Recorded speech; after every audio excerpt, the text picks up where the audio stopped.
Hello everyone, তোমরা সবাই কেমন আছো? আশা করি তোমরা সবাই ভালো আছো। আর আমার মিনি ব্লগে তোমাদের সবাইকে ওয়েলকাম। তো ভিডিওটা হচ্ছে হোলির আগের দিনের ভিডিও। আমার 2-3 দিন ছুটি নিয়েছিলাম অনেক আগে থেকেই।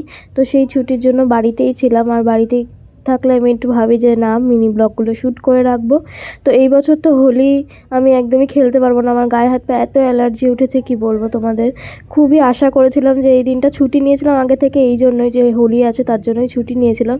তো আমরা যেটা ভাবি সেটা তো কোনো সময় হয় না, আর আমার সাথে তো এটা বারবারই হয়, যখনই কোনো কিছু একটু ভাবি কোনো কিছু নিয়ে সেটা আর হয় না। তো এখানে আমি একটা হেলদি ব্রেকফাস্ট বানাচ্ছিলাম, সেটা তোমাদের সাথে শেয়ার করব। তো এখানে কড়াই গরম হয়ে গেলে তেল দেবে, তেল দিয়ে কালো সর্ষে ফোড়ন দিয়ে এখানে সবজিগুলো আমি ভেজে নিচ্ছি। আর তার মধ্যে নুন হলুদ দিয়ে ভালোভাবে সবজিটা ভাজা হয়ে গেলে ওর মধ্যে ওটস দিয়ে দেবে 2 মুঠো। আর তারপরে ভালোভাবে সবজির সাথে মিশিয়ে নেবে, আর তারপর জল দিয়ে দিলেই তোমাদের হেলদি ব্রেকফাস্ট রেডি, ওটসের খিচুড়ি। যেটা খেতে মোটামুটি ভালোই হয়েছিল। আর হেলদি জিনিস তো খুব একটা টেস্টি হয় না, কিন্তু খেতে মোটামুটি ভালোই হয়েছিল। তো এটা খেয়ে আমি চলে গেছিলাম ডক্টরের কাছে। আমি গেছিলাম আর.জি. কর হাসপাতালে। তো সেখানে দেখিয়েছিলাম, সেখানে স্কিনের ডক্টর দেখিয়েছি। তো একটা মলম দিয়েছে, ওষুধ দিয়েছে।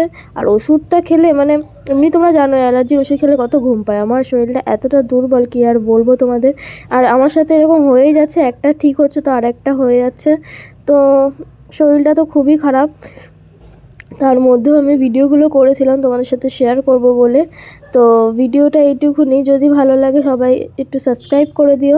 আর তোমাদের হোলির সবাইকে অনেক অনেক শুভেচ্ছা।